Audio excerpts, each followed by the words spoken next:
Hello students, कैसे हैं आप सभी। स्वागत है आप सभी का मिनी वर्ल्ड एजुकेशन की इस लेटेस्ट वीडियो में। स्टूडेंट्स, आज हम ट्रिग्नोमेट्री की क्लास को आगे बढ़ाएंगे।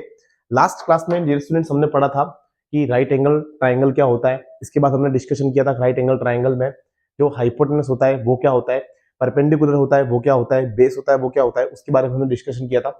साथ ही साथ डियर स्टूडेंट हमने जो हमारे पाइथागोरस जो थ्योरम है, ठीक है ना, पाइथागोरस थ्योरम के बारे में भी हमने अच्छे से पढ़ा था। ठीक है, अब हम इस वीडियो में हम आगे बढ़ेंगे ट्रिग्नोमेट्री में। आगे और भी बताऊंगा। अगर आपने पिछली वीडियो नहीं देखी है तो एक बार उस वीडियो को अच्छे से देखिएगा ताकि आपको ये वाली क्लास अच्छे से समझ में आए। लास्ट वाली वीडियो में हमने यही डिस्कशन किया था, जैसे कि अगर दो साइड गिवन है, जैसे कि हाइपोटेनस अगर दे रखा है, परपेंडिकुलर दे रखा है ना, तो दूसरी साइड जो तीसरी जो साइड है बेस, उसको कैसे फाइंड करना है, या फिर कोई भी दो साइड गिवन है अगर तीसरी साइड आपको फाइंड करनी है तो उसको कैसे फाइंड करेंगे, उसके बारे में हमने अच्छे से पढ़ा था। ठीक है, लास्ट वाली क्लास बहुत ज्यादा इंपॉर्टेंट है। अगर आपने वो क्लास नहीं देखी तो जाके एक बार देख लीजिएगा। ठीक है, अभी हम आगे बढ़ेंगे ट्रिग्नोमेट्री में और भी हम इस चैप्टर को आगे मूव कर रहे हैं। जैसे कि देखेंगे हम सबसे पहले टॉपिक की अगर मैं बात करूं ट्रिग्नोमेट्री को एक बार वापस देख लेते हैं थोड़ा सा।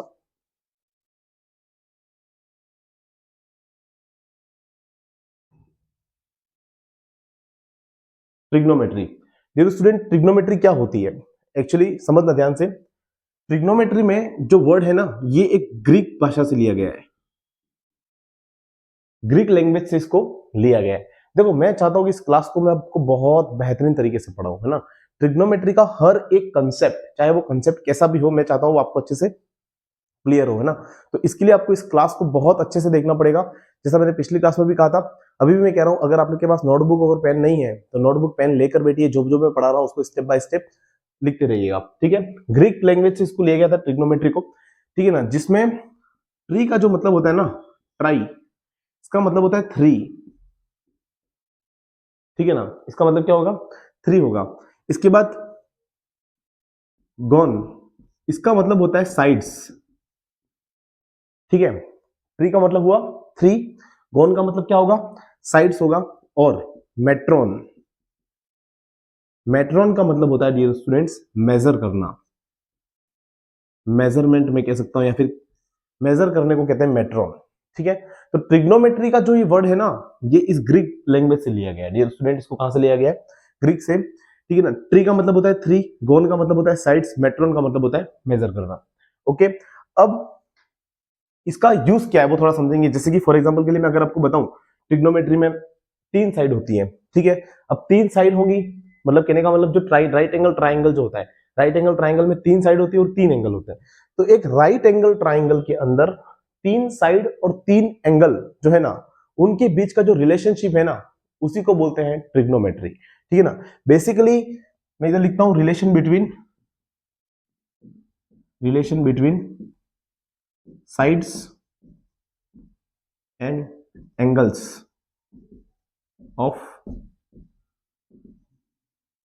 Right angle triangle. ठीक है ना, एक राइट एंगल ट्राइंगल की जो साइड्स हैं और एंगल्स जो है, उनके बीच का जो रिलेशन जो बताता है, उसके रिलेशन को जो स्टडी करते हैं, उस स्टडी को ही अपन बोलते हैं ट्रिग्नोमेट्री। ठीक है ना, तो इसके बारे में अपन अच्छे से पढ़ने वाले हैं। ठीक है ना, इससे रिलेटेड आपका चैप्टर नंबर जो 8 है, ठीक है ना, मैथ्स का क्लास 10 मैथ्स का जो चैप्टर नंबर 8 है ट्रिग्नोमेट्री, ठीक है ना, तो इसमें अपन बेसिकली बहुत ही डिटेल में पढ़ने वाले हैं। अब आगे हम बात करते हैं, आगे हम डिस्कशन करेंगे कि ट्रिग्नोमेट्री जो होती है ना, उनके कुछ रेशोज में, इनके कुछ रेशोज होते हैं जिसको ट्रिग्नोमेट्री रेशोज कहा जाता है। क्या कहा जाता है, ट्रिग्नोमेट्री रेशोज। ठीक है ना, तो हम ट्रिग्नोमेट्री रेशो के बारे में डिस्कशन करेंगे अभी।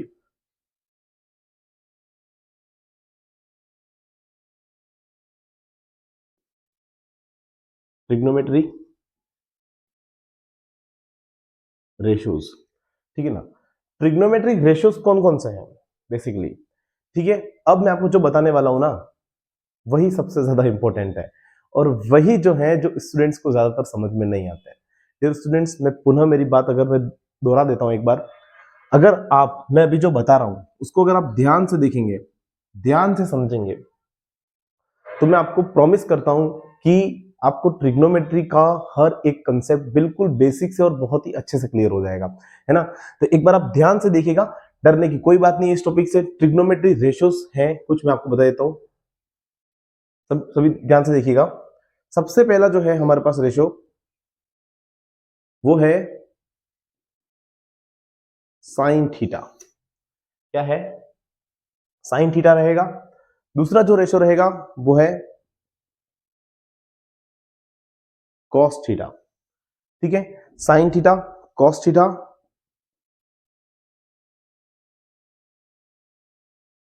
टेन थीटा, ठीक है। चौथा, अब मेरी बात सुनो ध्यान से, अब मैं आपको जो बता रहा हूं इनका नाम तो आपने सुना ही है, अच्छे से सुना है। ये होता है साइन थीटा, ये होता है कॉस थीटा और इसको बोलते हैं टेन थीटा, ठीक है। अब मैं आपको जो बताना चाह रहा हूं वो ध्यान से सुनना। साइन थीटा जो है, ठीक है ना, इसका जो उल्टा मैं ऐसा कहता हूं, इसका रेसिप्रोकल, ठीक है ना, इसका जो रेसिप्रोकल होता है वो होता है कोसेक थीटा। तो मैंने पहले किसको लिख दिया, ठीक है, जिसको कोसेक को कोसिकेंट बोलते हैं, है ना, पर इसको शॉर्ट में कोसेक बोलेंगे। अब यही याद रखो, इनकी फुल फॉर्म नहीं याद रखोगे चलेगा, sign theta cos theta tan theta, इसके बाद इसको क्या बोलेंगे, कोसेक थीटा, ठीक है ना। अब फिफ्थ देखो, ठीक है, साइन थीटा का जो रेसिप्रोकल था वो था कोसेक थीटा, ठीक है। अब कॉस थीटा का जो रेसिप्रोकल होता है वो होता है सेक थीटा, सेक थीटा, ठीक है। ये जो रेसिप्रोकल है किसका है, कॉस थीटा का। सिक्स जो है हमारा, ठीक है, टेन थीटा का उल्टा जो होगा वो होगा कॉट थीटा, ठीक है डियर स्टूडेंट्स। ये हमारे जो 6 ट्रिग्नोमेट्री रेशियो जो है, ठीक है ना, sine theta cos theta tan theta cosec theta sec theta और कॉट थीटा, ठीक है। इसको आप अच्छे से याद रखिएगा। याद रखने का तरीका, sign theta cos theta tan theta याद रखो, फिर आपको ये पता होना चाहिए साइन थीटा का उल्टा होता है कोसेक थीटा, कोसेक लिख दिया। कॉस थीटा का जो उल्टा होता है वो होता है सेक थीटा, और टेन थीटा का जो उल्टा होता है वो होता है कॉट थीटा, ठीक है। अब एक राइट एंगल ट्राइंगल जो होता है ना, सुनो मैं इधर बनाता हूं, जैसे कि मान लो मैं बना रहा हूं एक, ये मैंने एक राइट एंगल ट्राइंगल बनाया, ठीक है। इसको बोल देता हूं मैं ए, इसको बोल देता हूं बी, और ये क्या है सी। हमारा एंगल बी जो है ना वो कितना है, 90 डिग्री है। एंगल बी कितना है डियर स्टूडेंट, 90 डिग्री। तो आप मुझे बताओ हाइपोटेनस कौन होगा, अगर ये हमारा 90 डिग्री है, ठीक है ना, तो हाइपोटेनस कौन होगा। बिल्कुल कल की क्लास में मैंने आपको बताया था, इसके जस्ट सामने वाली जो साइड है 90 डिग्री के जस्ट सामने वाली साइड, ठीक है ना, तो 90 डिग्री के जस्ट सामने वाली साइड कौन सी है, ए सी, है ना, तो ये हमारा हो जाएगा हाइपोटेनस, ठीक है। ए बी जो है वो क्या हो जाएगा हमारा, 20 हो जाएगा, और बी सी जो है वो हमारा क्या हो जाएगा, परपेंडिकुलर हो जाएगा। Is it clear dear student, समझिएगा ध्यान से। अब इनके फॉर्मूले याद रखने हैं हमको, ठीक है ना। साइन थीटा का जो फॉर्मूला है ना उसको याद करने का मैं आपको ट्रिक बता रहा हूं, आपने भी पढ़ा ही होगा, पंडित बद्री प्रसाद हर हर बोले, बस इसको याद रखो एक बार, ठीक है ना। आपने, मैं जानता हूं आपने इसको सुना होगा कहीं ना कहीं, है ना, अभी तक तो कोई दिक्कत नहीं आ रही होगी, आपने इसका ये ट्रिक कहीं ना कहीं सुनी होगी आपने 100%, है ना। नहीं भी सुनी है तो कोई दिक्कत वाली बात नहीं है, इसको याद रखिएगा, इसको एक बार याद रखो, ये क्या काम आएगा कैसे काम आएगा मैं अभी आपको बताऊंगा, ठीक है ना। पंडित बद्री प्रसाद हर हर बोले, PBPHHB, ठीक है ना, पंडित बद्री प्रसाद हर हर बोले, ठीक है। इसका मतलब समझाता हूं मैं, सुनो। सबसे पहले साइन थीटा, साइन थीटा समझिएगा, ये है साइन थीटा, ये है कॉस थीटा, ये है टेन थीटा, समझ में आ रहा है। फिर उल्टा, साइन का उल्टा कौन हो जाएगा, साइन का उल्टा कोसेक थीटा सेक थीटा और कॉट थीटा, ठीक है। तो सबसे पहले अपन देखेंगे साइन थीटा को, तो ये जो है ना फर्स्ट वाला, फर्स्ट वाला ये है, फर्स्ट जो ये फ्रैक्शन जो है इसको अपन बोलेंगे साइन थीटा का फॉर्मूला है, मतलब P/H, है ना। मैं क्या लिखूंगा, P/H, मतलब इसका मतलब क्या हुआ, परपेंडिकुलर अपॉन हाइपोटेनस। मतलब अगर आपके पास परपेंडिकुलर है और हाइपोटेनस है, इन दोनों का जो रेशो होगा, ठीक है ना, वो किसके इक्वल होगा, साइन थीटा के इक्वल होगा डियर स्टूडेंट, समझ आया आपको। इसी प्रकार सेकेंड कॉस थीटा क्या हो जाएगा, B/H हो जाएगा, ठीक है ना। B/H का मतलब क्या हो गया, बेस अपॉन हाइपोटेनस, ठीक है। टेन थीटा हमारे पास क्या हो जाएगा, P/B। क्या आप समझ पा रहे हैं, देखिए ध्यान से, P/H फिर B/H फिर P/B, ठीक है, इस तरह से। अब मैंने आपको बताइए ये cos थीटा किसका उल्टा है, मतलब किसका रेसिप्रोकल है, ये है साइन थीटा का रेसिप्रोकल, मतलब ये हो जाएगा एच अपॉन पी हो जाएगा, ठीक है ना। पी अपॉन एच का क्या हो जाएगा, एच अपॉन पी हो जाएगा। थोड़ी जगह कम है इस वजह से छोटा छोटा लिख रहा हूं, पर आपको दिखाई दे रहा होगा, आई होप देखिएगा ध्यान से। अब इसका उल्टा, कॉस का उल्टा हो जाएगा सेक, मतलब एच अपॉन बी हो जाएगा। क्या हो जाएगा, एच अपॉन बी हो जाएगा। और कॉट थीटा का उल्टा क्या हो जाएगा, बताइए सभी। बिल्कुल, टेन थीटा का उल्टा कितना हो जाएगा, बी अपॉन पी हो जाएगा, ठीक है, इस तरह से। तो ये जो है ना, ये हमारे पास फॉर्मूले आ गए। Perpendicular upon hypotenuse, base upon hypotenuse, perpendicular upon base, H upon P मतलब हाइपोटेनस अपॉन परपेंडिकुलर, उल्टा हो गया उसका, ठीक है। फिर हाइपोटेनस अपॉन बेस और बेस अपॉन परपेंडिकुलर। क्या आपको यहां तक क्लियर है? अगर आपको कुछ भी डाउट है तो एक बार वीडियो को वापस देख लेना, ठीक है ना। बहुत सिंपल चीज है, कोई ज्यादा बड़ी बड़ी कोई रॉकेट साइंस है नहीं, कोई बड़ी है ना, तो बहुत सिंपल चीज थी, ये आपको ये याद रखना था। और ये मैंने 6 रेशो बताए, दैट्स इट। यहां तक क्लियर है आपको या कोई डाउट है? जैसे कि मैं आपको एक एग्जांपल बताऊं, जैसे कि अगर आपसे क्वेश्चन पूछ लिया जाए, क्वेश्चन कैसे पूछेगा आप ध्यान से समझना। क्वेश्चन आपसे ऐसे पूछेगा, मान लो आपके सामने एक ये राइट एंगल ट्राइंगल है, पी क्यू और आर, ठीक है। आपके सामने एक राइट एंगल ट्राइंगल है। इस राइट एंगल ट्राइंगल में आपसे कहा जाएगा, ये पूछेगा, जैसे कि आपको एक साइड गिवन है, मान लो ये 90 डिग्री है। ये कितना डिग्री है डियर स्टूडेंट, 90 डिग्री है। अगर ये 90 डिग्री है तो इसके जस्ट सामने वाली साइड क्या हो जाएगी, ये हाइपोटेनस हो जाएगी, सही है ना। ये क्या हो जाएगी, हाइपोटेनस हो जाएगी। ये क्या हो जाएगा, मान लो, अब हाँ इंपॉर्टेंट बात, जैसे कि मान लेता हूं मैं एक बार के लिए, मैंने इसको थीटा माना है। क्या माना है मैंने, इसको मैंने थीटा इसको माना है, ठीक है ना, इसको थीटा माना है। तो समझिएगा ध्यान से, अगर ये थीटा ये परपेंडिकुलर हो जाएगा और ये क्या हो जाएगा हमारा बेस हो जाएगा, ठीक है। अब एक बार मैं लिख देता हूं, सुनना ध्यान से। जैसे कि फॉर एग्जांपल के लिए मैं यहाँ पे लिखता हूं, ये वैल्यू है 3 है, ये वैल्यू है 4 है, और ये वैल्यू 5 है। कितनी है, मतलब आपके पास हाइपोटेनस जो है वो 5 है, बेस जो है वो आपके पास 4 है, और परपेंडिकुलर जो है वो 3 है। एक्चुअली अभी डिसाइड नहीं हुआ है कि 4 जो परपेंडिकुलर रहेगा या फिर 3 परपेंडिकुलर रहेगा। अगर ये थीटा होगा तो फिर ये परपेंडिकुलर रहेगा, अगर ये थीटा होगा तो ये परपेंडिकुलर रहेगा, ठीक है। फिलहाल के लिए ये तो हाइपोटेनस तो फिक्स ही है हमारा, ठीक है ना। अब जैसे कि आपसे क्वेश्चन पूछ लिया, साइन आर फाइंड करो, क्या निकालना है आपको, find the value of, find the value of sine R. Sine R निकालने के लिए कहा है डियर स्टूडेंट। अब साइन आर देखो, मैंने आपको कल की क्लास में बहुत अच्छे से बताया था, थीटा। थीटा क्या होता है, एक तरह से एंगल ही होता है ना। थीटा का मतलब क्या होता है, एंगल। ये थीटा जो मैंने बनाया ना, इसका मतलब है एंगल। पर मैंने अभी साइन थीटा में एंगल कौन सा लिया है, मैंने आर वाला एंगल लिया है, मतलब मैंने ये वाला एंगल लिया है। समझ में आ रहा है आपको, मैंने एंगल कौन सा लिया है अभी, ये वाला एंगल लिया है। अच्छा बताओ, अगर ये एंगल लिया है तो परपेंडिकुलर ये होगा, बेस ये होगा, और हाइपोटेनस ये होगा। आया समझ में आपको? जैसे कि इसका फॉर्मूला क्या है, साइन आर निकालने का फॉर्मूला होता है पी अपॉन एच। अब आप ये कंफ्यूज मत होना कि सर आपने यहाँ पे तो थीटा लिखा है, यहाँ पे आर लिख दिया, समझ में नहीं आया। बच्चों, थीटा और एंगल दोनों एक ही हैं। थीटा का मतलब क्या होता है, एंगल होता है ना। और यहां पर मैंने एंगल लिया है R P Q, that's it. समझ में आया आपको? अब देखिए ध्यान से, sine R is equal to कितना होता है, पी बाय एच होता है। अच्छा मुझे बताओ, साइन आर, आर लिया है मतलब इस एंगल की बात कर रहा हूं मैं, तो मेरा जो ऑब्जर्वेशन जो है एंगल का वो ये वाला है। कल की क्लास में मैंने बताया था कि डिपेंड करता है कि आप कौन से एंगल को ऑब्जर्व कर रहे हो। मैं यहाँ पे जो एंगल ऑब्जर्व कर रहा हूँ वो कौन सा है, एंगल आर है।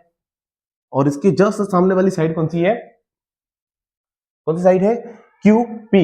मतलब परपेंडिकुलर हमारा क्या हो जाएगा, पी क्यू बोलो या फिर क्यू पी बोलो, है ना। ये पी क्यू जो है ना वो हमारा क्या हो जाएगा, ये तो स्टूडेंट ये हो जाएगा हमारा परपेंडिकुलर। हाइपोटेनस तो यही रहने वाला है, कभी भी हाइपोटेनस चेंज नहीं होता है। 90 डिग्री के जस्ट सामने वाली जो साइड होती है उसको अपन क्या बोलेंगे, हाइपोटेनस। तो ये अगर परपेंडिकुलर, ये अगर 90 डिग्री है तो इसके जस्ट सामने क्या हो जाएगा, हाइपोटेनस, ठीक है ना। तो यहां पर जो हो जाएगा क्यू आर, या फिर मैं बोल सकता हूं आर क्यू बोलो या फिर क्यू आर बोलो, जो है ये क्या है हमारा हाइपोटेनस है, ठीक है। तो साइन आर बराबर कितना हो जाएगा, साइन आर बराबर कितना हो जाएगा बताओ, पी क्यू की वैल्यू किसके बराबर है, 4 के। तो यहाँ पे मैं लिखूंगा 4 अपॉन, ठीक है। क्यू आर की वैल्यू हमारे पास कितनी है, 5, तो यहाँ पे कितनी हो जाएगी, 5 हो जाएगा। क्या आपको ये समझ में आया डियर स्टूडेंट? बहुत सिंपल था। अच्छा अगर मैं आपसे कहता कि फाइंड द वैल्यू ऑफ, इधर मैं करता हूं नेक्स्ट, अगर आपसे ऐसा क्वेश्चन पूछा जाता, find the value of cos r, क्या निकालने के लिए कहा अभी, cos r फाइंड करो, है ना। तो cos r कैसे निकालेंगे हम, cos r निकालने के लिए क्या करेंगे हम, देखिए आप ध्यान से, cos r का फॉर्मूला मतलब cos थीटा निकालना है, ठीक है। फॉर्मूला क्या होगा बताओ, cos थीटा का फॉर्मूला है b बाय h, क्या है b बाय h, ठीक है। अब मुझे बताओ बेस क्या है यहां पर हमारे पास, cos r बराबर बेस कितना है हमारे पास, बेस किसको मानेंगे, अब बहुत सारे बच्चे इसको बेस मान लेंगे, पर ये बेस नहीं है, आपने क्या लिया है, आर लिया है, तो ये तो आर यहां पर इसके सामने तो परपेंडिकुलर हो जाएगा, ये तो बेस ये होगा, है ना। बेस क्या हो जाएगा, ये बेस हो जाएगा पी आर जो है हमारा, पी आर जो है वो क्या है हमारा बेस है, और हाइपोटेन्यूज तो फिक्स ही रहेगा क्यू आर, ठीक है। तो cos r बराबर हमारे पास कितना आ जाएगा डियर स्टूडेंट, बताओ, पी आर की वैल्यू है हमारे पास 3 और हाइपोटेन्यूज कितना है 5, तो 3/5 जो है ये हमारे cos r की वैल्यू आएगी। बहुत देखो मैं आपको कह रहा हूं 90% स्टूडेंट जो है ना ट्रिग्नोमेट्री के जो क्वेश्चंस गलत करते हैं उनके पीछे मेजर रीजन यही है डियर स्टूडेंट, यही रीजन है कि वो क्या करते हैं कि कभी परपेंडिकुलर को बेस ले लेते हैं और बेस को परपेंडिकुलर ले लेते हैं, उसमें फर्क पता नहीं करने आ रहा है उनको, है ना। और मैंने कल के क्लास में बहुत ही डिटेल में बताया आपको कि कैसे आपको परपेंडिकुलर, बेस और हाइपोटेन्यूज को पहचानना है। अगर इन तीनों की पहचान नहीं कर पाओगे तो आप क्वेश्चन सही नहीं कर पाओगे। ये स्टूडेंट इस बात का विशेष ध्यान रखें, है ना। जैसे कि अगर नेक्स्ट क्वेश्चन मैंने पूछ लिया, find the tan theta, tan theta या फिर tan थीटा, यहाँ पे मैंने थीटा में पी क्यू आर लिया है, मैं यहाँ पे आर ही निकालूंगा अभी फिलहाल, tan आर निकालने के लिए कहा है मैंने, तो tan आर कैसे निकलेगा, फॉर्मूला क्या रहेगा tan आर का बताओ, क्या था tan आर का formula, perpendicular upon base, p upon b, बताओ परपेंडिकुलर कितना है हमारे पास, परपेंडिकुलर है 4 क्योंकि r के सामने वाली साइड, ठीक है। तो ये हमारा हो जाएगा परपेंडिकुलर, बताओ परपेंडिकुलर अपॉन बेस कितना हो जाएगा, p कितना है हमारे पास 4 हो जाएगा, तो यहाँ पे मैं लिखूंगा 4 और बेस है हमारे पास 3, तो 4/3 हो जाएगा, ठीक है। अच्छा अगर कोसेक निकालने के लिए कहेंगे तो साइन का उल्टा, कोसेक का उल्टा, कोसेक किसका उल्टा है, साइन का उल्टा है, मतलब साइन 4/5 है, मतलब 4/5 है, तो ये कोसेक कितना हो जाएगा 5/4 हो जाएगा। इसी प्रकार से कोसेक जो है ना, कोसेक क्या है, कोसेक सॉरी सेक किसका उल्टा है, सेक उल्टा है कॉस का, तो कॉस कितना है अपने पास 3/5 है, तो ये कितना हो जाएगा 5/3 हो जाएगा। आप समझ रहे हैं ना मेरी बात को, बस इसी तरह से फॉर्मूले में वैल्यू पुट करनी है और आपको इसको सॉल्व करना है। अच्छा सुनो एक लास्ट प्रश्न, अगर ऐसे पूछ लिया होता, find the value of sign Q, अब देखो साइन क्यू पूछा है, थीटा चेंज हो गया डियर स्टूडेंट, अब थीटा चेंज हुआ तो ऑब्वियसली परपेंडिकुलर और बेस भी क्या हो जाएगा चेंज हो जाएगा। जैसे कि देखो आप ध्यान से यहाँ पे क्या दिया है, साइन क्यू बोला है, मतलब कौन सा क्यू, एंगल क्यू ये वाला, आपकी बार ये थीटा है तो थीटा के सामने वाली साइड ये वाला जो है हमारा परपेंडिकुलर हो जाएगा आपकी बार, है ना। तो परपेंडिकुलर अब क्या हो जाएगा पी आर हो जाएगा और बेस ये हो जाएगा और हाइपोटेनस ये हो जाएगा, ठीक है। In this case sine Q निकालना है, फॉर्मूला तो वही रहेगा, साइन क्यू फॉर्मूला क्या रहेगा साइन थीटा का p/h, फॉर्मूला तो यही रहेगा, लेकिन p की वैल्यू क्या है बताओ मुझे, p की वैल्यू क्या है, p परपेंडिकुलर क्या होगा pr, है ना, कितना हो जाएगा pr परपेंडिकुलर है और h हमारे पास कितना है qr, ठीक है, मतलब 3/5। अब की बार जो है हमारा जो साइन थीटा चेंज हो गया, देखो पहले साइन थीटा क्या आया था, मतलब पहले साइन थीटा आया था 4/5, अब कितना आ गया 3/5, जो फर्क क्यों आया, क्योंकि हमने थीटा चेंज कर दिया, पहले हमने आर लिया था अब हमने क्या ले लिया क्यू ले लिया, इसी प्रकार से सारी वैल्यू चेंज हो जाएगी। क्या आपको यहां तक समझ में आया, ठीक है। अगर आपको ये क्लास समझ में आ गई है तो ऐसा समझो कि ट्रिग्नोमेट्री में आप बिल्कुल अच्छे से एंटर कर चुके हो और कुछ कुछ चीजें आपको समझ में आने लग गई हैं, है ना। 50% आपका काम हो गया अगर आपको समझ में आ गया तो, है ना। आगे की क्लास में आपकी जो एनसीईआरटी की जो बुक जो है क्लास 10th मैथ्स की, उसकी हम बिल्कुल अच्छे से प्रैक्टिस करने वाले हैं, साथ ही साथ हम जो एग्जांपल्स आपके जो गिवन है ना, उसके बारे में भी हम अच्छे से डिस्कशन करने वाले हैं, एक एक एग्जांपल को मैं आपको अच्छे से क्लियर करूंगा, ठीक है। इस वीडियो में अगर कोई भी डाउट है तो एक बार इस वीडियो को वापस देख लीजिएगा, ठीक है। आज के लिए हम इतना ही रखते हैं, मिलते हैं अगली क्लास में। जय हिंद जय भारत।